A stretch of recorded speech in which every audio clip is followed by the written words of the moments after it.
Hi everybody, Mrs Griffith here again.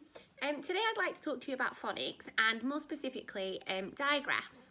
Now in school the children would know that a digraph is when two letters make one sound. And I've seen lots of work coming in of lots of children practicing their phonics, and after the success of the writing video I thought I'd have a little go at one just about phonics. And then following on from that I can set you 3 sounds to practice each week. So, I've written a sound here on my piece of paper. Most of you would look at that and you would say I. But in phonics, we don't say I, we say A, because it's 2 letters that make one sound, and the one sound that those 2 letters make is A. And to show that, when we write that down, we would do a line underneath it, again to show it's 2 letters but they make one sound, and the children would learn that that sound is A.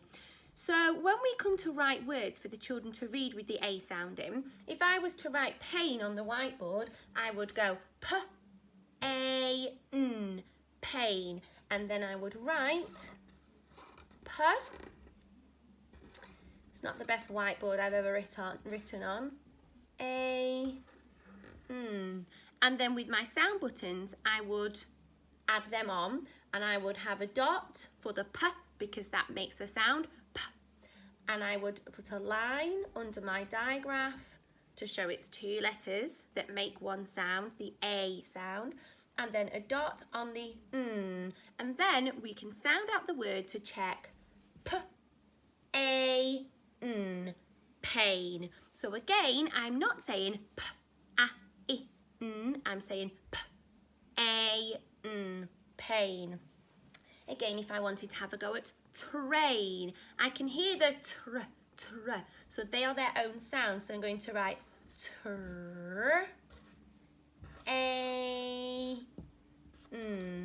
and when I put my sound buttons on, I would put train. Now, sometimes we put them into little frames, which is like a little box. I'll draw one to show you. So if I was going to put pain into a phoneme frame, I would only need 3 boxes. Now you might think, well that's strange because there's 4 letters in the word pain, but watch carefully what I'm going to do with the A sound. So for pain, P has its own box because it's its own sound. A goes into the same box again to really reinforce that the 2 letters make one sound, and then the So I've got P-A-N, pain. So this week I want you to have a go at 3 different sounds, at reinforcing 3 sounds. So the first one is this, and they make the sh sound. The second one is the A sound. We've had a look at that, that makes sense. And then the last one is another one.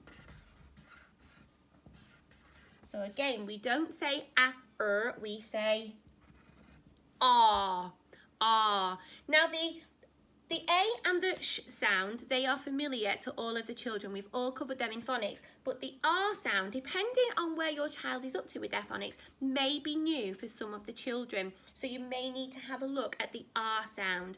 If you Google Geraldine the giraffe, she does a lovely fun clip where she practices saying the R sound, and then she finds things around the house with the R sound in, just to give you a little bit of an idea. So when we're looking at R, we're thinking of K, R, which we would K, R.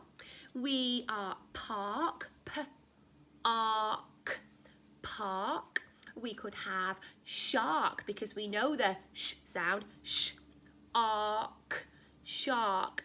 And the way I would structure the phonics, the phonic recap over the week would be to maybe try and find some words, find some little flashcards that you've written with the sound buttons on and have a go at practicing reading them. Then maybe the next day you could say, right, I've got my flashcards, I want you to have a go at writing them down and you're sounding them out. But always make sure before you ask the children to write that you've just reinforced. So today we're going to look at some words with the A sounding. Let's just remind ourselves which two letters made that one sound.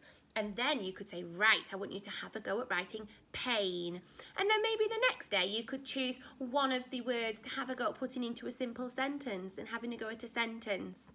So don't forget, digraphs are two letters that make one sound.